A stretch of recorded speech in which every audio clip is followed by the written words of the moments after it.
Good morning, sir. Good morning, classmates. I am Brian Kyle Felix from BSBA Marketing Management Block 1.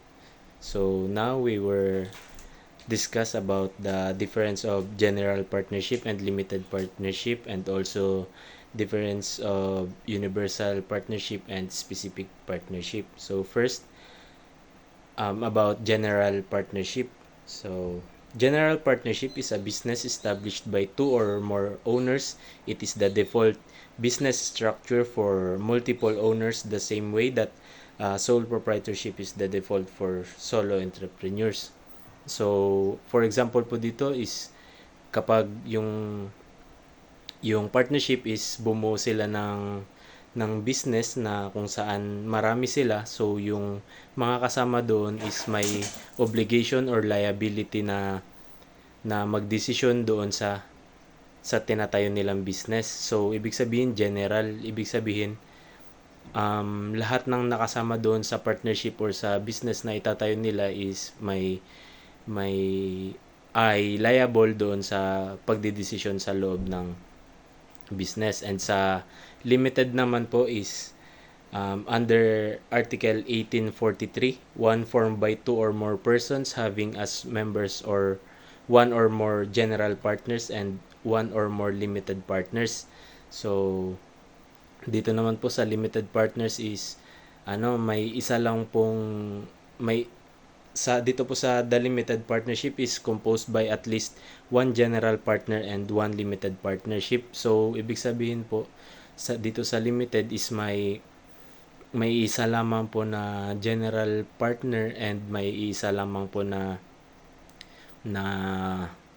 na limited partner. So yung general partner po na yon, yung nag-iisang general partner po is siya po yung magdidesisyon, siya po yung lahat ng mag-check ng day-to-day management sa loob ng business. At yung one limited partnership or partner po is wala po siyang kinalaman doon sa day-to-day management ng business. So parang ang nangyari po is naging investor lang siya o wala siyang kinalaman po doon sa loob ng business. So the next one is yung about sa difference of universal partnership and specific partnership.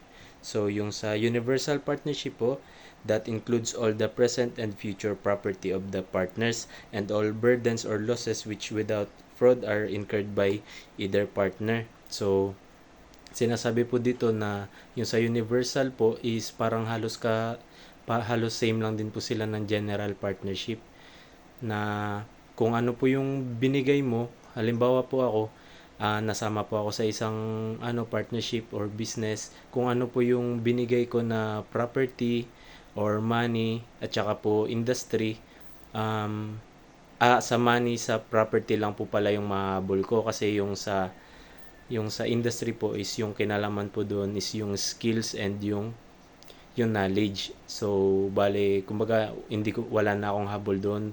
Dito po sa universal is pag kung ano po yung binigay ko, kung sakali man po na hindi na malugi yung isang business, is makukuha ko pa po yung property ko at yung money. At yung sa the last one po is yung specific partnership. So sa specific partnership po, kung ano po yung binigay ko, na halimbawa po nagbigay ako ng pera, so yun lang po yung makukuha ko. Kung nag-invest ako sa kanila ng lupa, kung sakali man po na malugi, makukuha ko rin po yung lupa. So yun lamang po.